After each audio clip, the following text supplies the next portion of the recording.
रहे हैं। और इसके बाद नीले रंग की नायक पूर्णिमा ठाकुर एवं ध्वजवाहक हर्षित सिंह परस्ते सलामी मंच के सामने माननीय मुख्य करते हुए और अंत में सेवा के लिए सदैव तैयार, बी प्रिपेयर्ड जिनका नारा है, भारत एवं ध्वजवाहक जतिन दुबे अपनी यूनिट की सलामी पेश करते हुए अपने यथा स्थान की ओर बढ़ते हुए चल रहे हैं। किया जा रहा है इसमें जो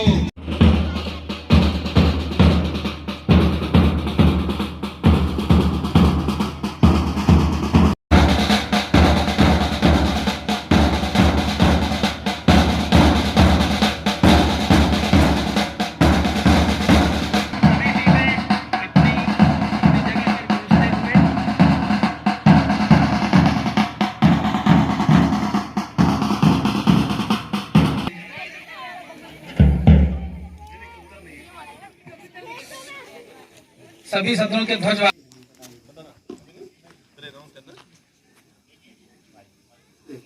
बच्चे आ जाएं।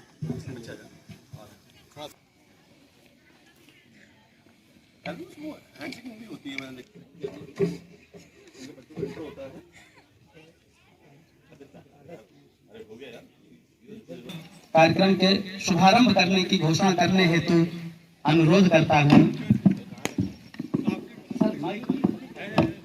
में गुब्बारों को छोड़कर शांति एवं स्वतंत्रता का संदेश प्रसारित करें।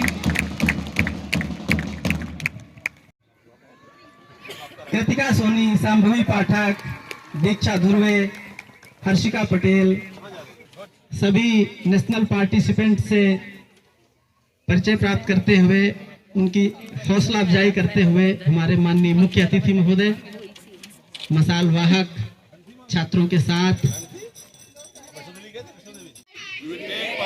इन पीएम श्री केंद्रीय विद्यालय डिंडोरी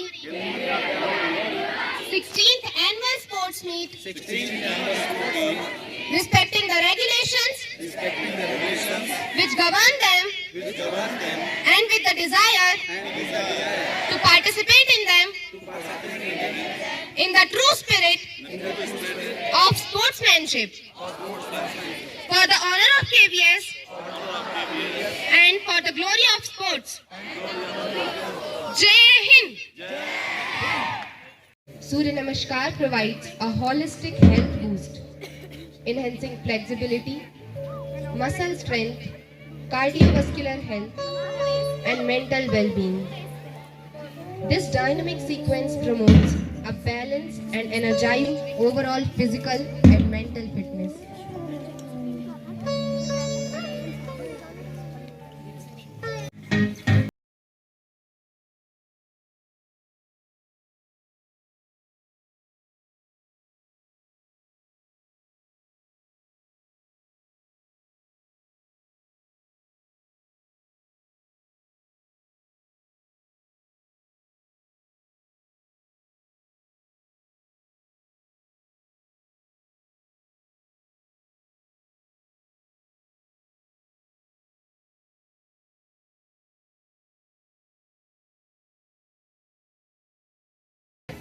तुम्हारा वो सबसे लास्ट में नंबर लगा। कौन सा सुनते हैं?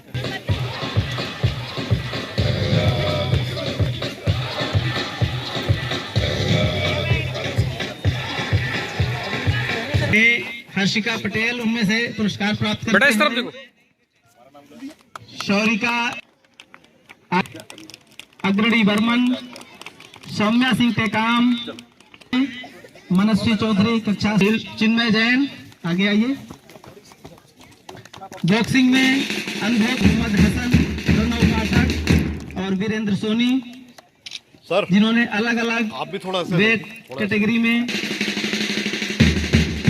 आगरा संभाग में इस विद्यालय को रिप्रेजेंट किए हैं।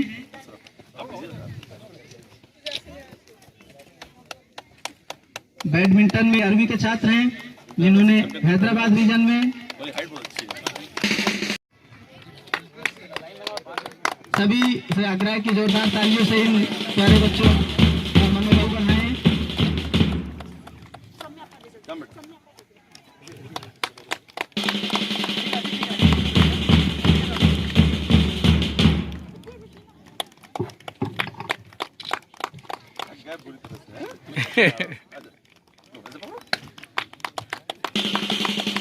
देखा जाए तो किसी तरह की कोई बात करने का मतलब नहीं है। जो भी यहाँ गार्जियंस आए हैं उनको सिर्फ बच्चों के स्पोर्ट्स देखने हैं और शायद मुझे भी वही पसंद आता है।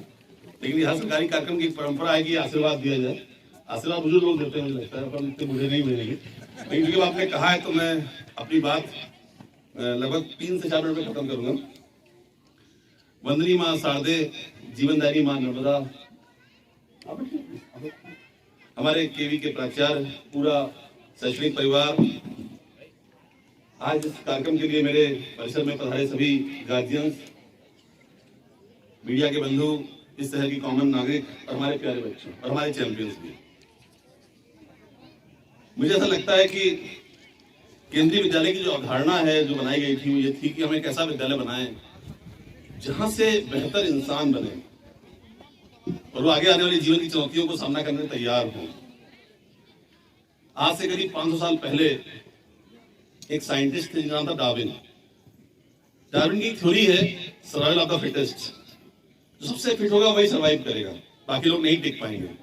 मुझे लगता है कि जब डार्विन ने थ्योरी कही होगी उससे ज्यादा प्रासंगिक थ्योरी आज है। जो हर तरह से फिट है, मीन्स मानसिक रूप से फिट है, शारीरिक रूप से फिट है, जो प्रेशर को झेल सकता है वही आगे जाके चैलेंज को एक्सेप्ट कर सकता है, वही चैंपियन बन सकता है। मैं हमेशा आता हूँ, मुझे एक बात बड़ी प्रभावित करती है यहाँ की विद्यालय के से जब बाहर निकलिए तो वहां लिखा हुआ है कि शिक्षार्थ आइए सेवार्थ जाइए। मेरा मानना है कि अगर 2047 में हमको एक विकसित राष्ट्र बनना है ये तो करना ही होगा। अगर आप पढ़ लिख कर विदेश चले जाएंगे तो इस देश को कौन संभालेगा? ये बच्चे यहाँ बैठे हैं, इसमें कई सारे कलेक्टर्स बैठे हैं, कई एसपी हैं, कई विधायक हैं, कई बड़े व्यापारी हैं, कई बड़े बिजनेसमैन ग्रुप दिख रहे हैं, इसी में से कई साइंटिस्ट हैं, कई बड़े स्पोर्ट्स चैंपियन बनेंगे। 47 में कोई दुनिया हमको माने, हम फिर से जगत गुरु बने, उसका जो संकल्प है वही बच्चे ही पूरा करेंगे। मेरी सही माता पिता से ये बहुत विनम्र निवेदन है कि अपने सपने बच्चों पे थोपिए मत। उनकी जो नेचुरल एक फ्लो है उसको भी ऑब्जर्व करने की कोशिश करिए कि बच्चे को क्या पसंद है। अगर हमने सचिन को मार मार के पढ़ाया होता तो सचिन भी नहीं बनता और एक फेल बच्चा ही हमारे सामने खड़ा होता। तो आज सचिन को जो आप जानते हैं, इतने बड़े इंटरनेशनल प्लेयर सचिन को लोग जानते हैं, वो कैसे बने? अभी एक नया क्रिकेट प्लेयर है रिंकू सिंह, जिसके फादर वॉचमैन है। भारत इतना खूबसूरत देश है कि यहाँ पर केवल आपकी क्षमता देखी जाती है, आप किस घर से आए इससे किसी को कोई मतलब नहीं है। ध्यानचंद जी का चित्र लगा हुआ है, हकीकी जादूगर है। इस व्यक्ति में हिम्मत थी हिटलर से कहने की कि तुम मुझे कोई भी पद दे दो, मैं अपने भारत देश में ही खुश हूं। और हिटलर के सामने हिटलर की टीम को हराने की क्षमता सिर्फ इसी व्यक्ति में थी, मेजर ध्यानचंद। इसी उनको हकीकी जादूगर कहते हैं। एक बहुत छोटे पद में थे वो, बाद में मेजर से रिटायर हुए। अपने नेशनल एंथम को अभी यूनेस्को ने कुछ दुनिया के वन ऑफ द फाइनेस्ट जो एंथम वो माना है, जिसमें पूरी कंट्री को रिप्रेजेंट करते हैं हमने। आज गीता जयंती है। जो भगवान श्री कृष्ण ने अर्जुन से कहा था वो दिन है आज। मुझे लगता है सिर्फ एक ही चीज चल सकती है, वो है आपका कर्म। अगर आप अपना कर्म कर रहे हैं तो किसी में दम नहीं, आप रोक के दिखा दे। आप जहां जाना चाहते हैं वहां तक जाएंगे।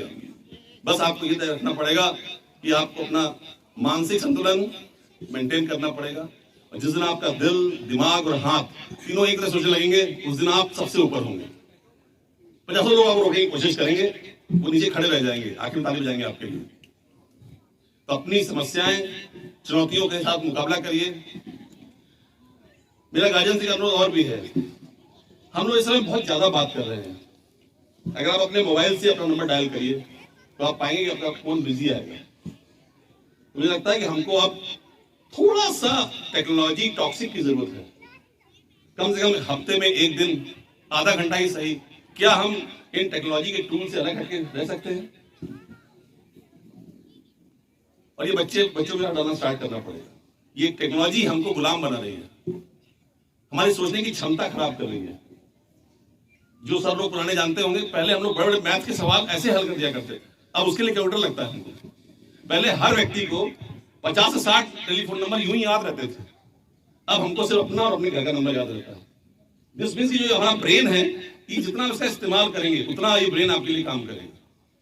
न्यूटन जो है अपने ब्रेन का 30% इस्तेमाल कर पाए और सबसे बड़े साइंटिस्ट कहलाते हैं वो। 30%। दिस मीन्स कि हम तो 10% भी इस्तेमाल नहीं कर रहे उसका। इस तरह हमारी बॉडी है, बॉडी को जितना ज्यादा उसको प्रेशर देंगे बॉडी उतना अच्छा परफॉर्म करेगी, जितना आराम देंगे उतना आपका ब्रेन को डाउन करेगी।